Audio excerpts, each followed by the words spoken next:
Salutations, Scribblers. I'm Katie, the founder and CEO of the Scribblers Den, where writing craft meets writing community. I hope you've all been getting lots of words down and your stories are getting closer to being out in the world for others to read. I've had a pretty successful 2 weeks. I got a lot of writing done. A couple weeks ago, I had a fabulous writing retreat and it was great. And so kind of having been there and looked at everything that I was doing and the chance, like the opportunity that I had to just sit down and write and focus on that, really made me want to talk a little bit more about the importance of developing good writing habits. Because doing what we want to do and getting those stories out there, it takes a lot of discipline. And I've talked before about how, that was actually one of my videos, like the discipline it takes to write. And so when all of those things happen, you start doing, prioritizing writing for yourself. It allows you to write your book. But getting started on those habits can sometimes be really difficult, and it can be a tedious part of the journey because where do you start? And it feels so overwhelming to get to the point where you can, devote a few hours to writing, and you're trying to juggle life and kids and family and all these other things. So today we are going to chat a little bit about the importance of developing good writing habits. So remember, there's no right way to be a writer. You always have to do what works best for you. But if something isn't working, don't be afraid to stop, reassess, and then pivot to a different path forward. That's really important. So as I've mentioned before, we've chatted before about the discipline to write. You should totally check out that video. I will link it down in the comments. And at the end of this video, that's where I'm going to recommend that you go. It's the focus and the determination, just the stubbornness sometimes that it can really take to not only write an entire manuscript, but then revise it, create it, or self-publish it. So a couple weeks ago, I had the video about why does publishing take so long? And if you're not sure how long publishing takes or what this process really looks like from just like a bird's eye view, check that video out. It's another great one, and you'll be like, wow, yeah, this is not what I expected, right? So like anything else, building good writing habits takes time. You have to look at everything about this, right? You have to look at what you have as your advantages, weaknesses, all that kind of stuff. It's almost like you're going to do a strengths, weaknesses, opportunities, threats assessment, a SWOT assessment for yourself. So let's just take a look, though, about how you can start to change your narrative from struggling to write to being consistent and reaching your goals. So first, I recommend assessing where you're at with your writing habits and determining what is and isn't working. You want to give yourself maybe an hour or so to just really sit and consider what habits you already have, good or bad. Look at where you felt the most creative versus when you feel like you struggle the most throughout the day, and really dive into those, right? For a long time, I tried to push myself to write at night when I would get home from teaching because it was the biggest uninterrupted chunk of time that I had. My brain was already so exhausted from that day that it was difficult to be creative, and I was really just frustrating myself. I have since learned that my best writing time is between 8 a.m. and 2 p.m. So during the school year, I get a lot less writing done, and I've kind of had to make my peace with that. But over the summer, I get to write all the time. And so I can wake up in the morning, and I try to keep my mornings free so that I can do that. That is when I'm at like my peak creativeness.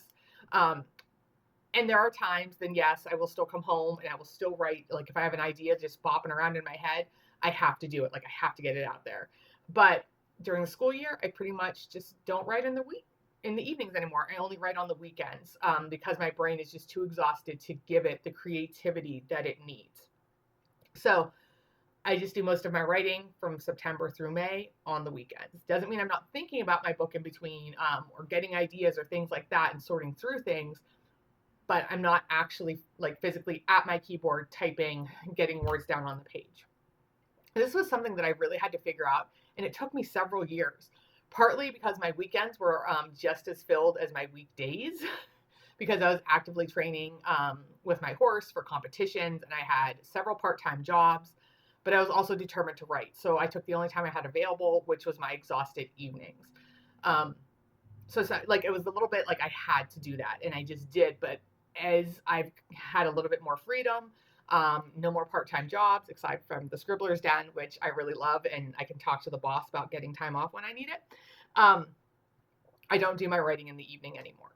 So There's also there's a bunch of people who get up at 4 or 5 a.m. every day to write first thing in the morning, and you guys are amazing. I know it doesn't sound glamorous, but it's also such a great time to write because everything is quiet. If you have kids or a partner, they usually aren't up yet, so you can just focus. I have tried this, and I am not good at being creative first thing in the morning. I need like an hour or two. So I normally get up at like 6 a.m. Um, but I can't be creative before 8. I need 2 hours to just get myself like set up for the day. What I have found I'm really able to do though is I can get up at 5 a.m. and go work out. So sometimes I'll do that or take my dog for a walk, and that gets me in the mood to write because it allows me to just clear my mind out, get everything like on the docket, what I want to get done, and organized for my day. So I'm able to do that. But some people totally love to get up at 5 a.m. This is the 5 a.m. Writers Club, and they do that and they get all the words down. So the next thing you might want to assess is how you write. Do you prefer pen and paper, a notebook, specific pen, your laptop, etc.? Figure out the tools that really make you the most comfortable and the setup. So when I first started, I didn't have a desk. I sat on my couch with my computer in my lap and I typed away. I hated it because everything happened on my couch, right? That's where I watched TV. It's where I would take naps. It was where I was working, everything. So then in 2020, after 4 years of typing from my couch, I finally decided to buy myself a desk, and it has made a huge difference. I'm sitting at my desk now. I love it. It's huge.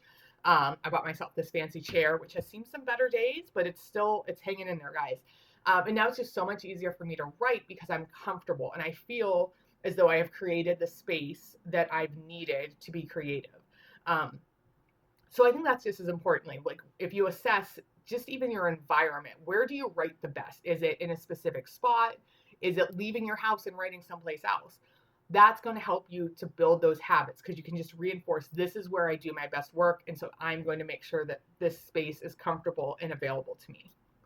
All right, so now that you've assessed where you write, how you write, and when you want to write, you need to kind of look at things that are working and how you want to change things up. So make a list and put those things that you want to change in order of how you want to change them, right? So you might work from the most important, the biggest thing that you want to change. What's the biggest thing that you want to work on to make these better writing habits, to the least important? Or maybe you're going to go in reverse. What are the easiest ones to make to the most difficult changes to make? So how you decide to tackle that is entirely up to you, but you've got to start somewhere. Then even if you're starting with like the most difficult thing at the top of that list, you still have to start small. If you're trying to find time to write, you might just have to start with 5 to 10 minutes, 2 days a week. Then after a few weeks, increase either the number of days that you're committing to write or the time. Either way, keep your changes small and your goals attainable. If you're saying that you want to be able to write for an hour every day, don't make that your immediate goal. Like, don't start there. You want to build up to that, right? Because there is a sense of endurance to it, that finding that time, not feeling guilty because you're maybe skipping something else. But either way, just make sure you keep all of your changes small and attainable. Starting out like that builds success. Those two 10-minute days start to become routine. And then you start to challenge yourself to do more. Like, you know what, I really think I can do 15. And you might even accidentally do it, like you're just so focused because now you've gotten into this routine of writing for 10 minutes every day, that all of a sudden you've written for 15 or 20 because you were just in that focus zone. And so you're just going to naturally start to build better habits. And whatever you do, when or if it does not work, don't get mad at yourself. You've got to give yourself grace. And I know this is a lot easier said than done, but you just have to do it. Sometimes things are just out of our control and we have to be flexible. So you want to find ways that you can be flexible. Maybe you have to do 2 5-minute sessions instead of 1 10-minute continuous session. Like, no matter what, just be committed to showing up for yourself in whatever way that looks like. When something doesn't work, take that time to analyze why. And even do that when something does work. Wow, this was like the best writing session I had. Why was this so good? Was it where you were? Was it the time of day? Was it the materials and tools you had? Was it the environment? And the more you can analyze that and break that down and identify the reason behind your success, or the difficulty that you encountered, it's going to help you refine your practices and find what works for you. So you want to be honest with yourself about why something doesn't or does work, and don't be afraid to try something that seems out of your comfort zone. So if you're like, I could never write at 5 a.m., try it. It might be for you. You don't know that until you actually try it. Because right now you just have that narrative in your head saying, I can't do it. That's not true. You haven't tried it yet. So give it like a good week, like set that alarm and just see what happens. And that's even something that you can build to. I want to be able to work at 5 a.m. in the morning. So maybe you're just going to start with the first week. I'm going to get up at 5 a.m. I'm going to have a cup of coffee and I'm just going to sit and try to get my thoughts together. And then gradually start working in writing, right? So I'm going to get up at 5 and have my coffee and just get myself together, sit, maybe read a chapter of a book or something, listen to a podcast. And then from 5:30 to 5:45, that's when I'm going to write. And just, again, gradually building those habits up so that you can make them more consistent.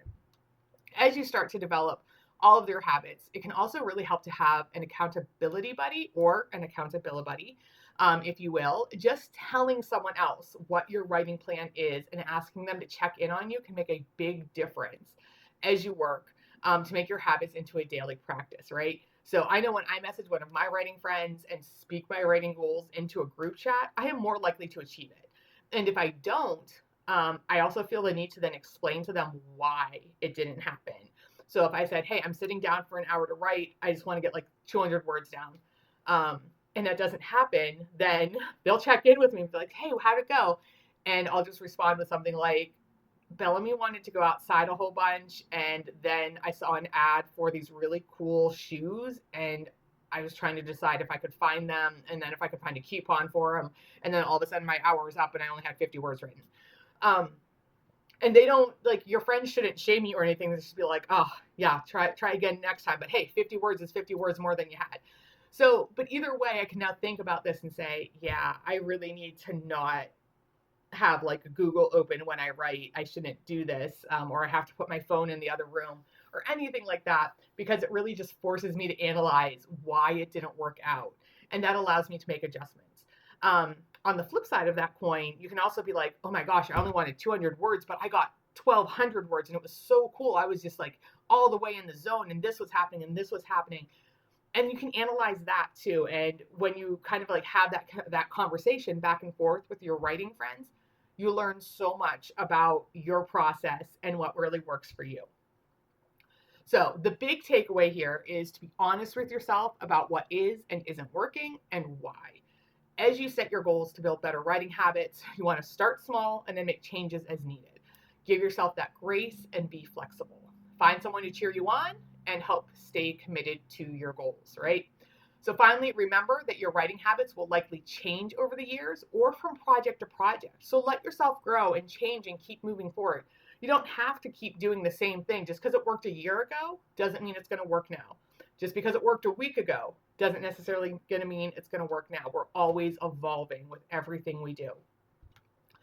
If you're looking for someone to chat with about your writing and specific ways you can change things up to build habits and meet your goals, please check out the coaching options offered by the Scribblers Den. We'll build a tailor-made program to help meet your needs and help to get you on the right track, okay? So, Scribblers, go forth and write, build those amazing habits, and just be awesome in general. Don't forget to like and subscribe, and we'll see you next time. Happy writing, Scribblers!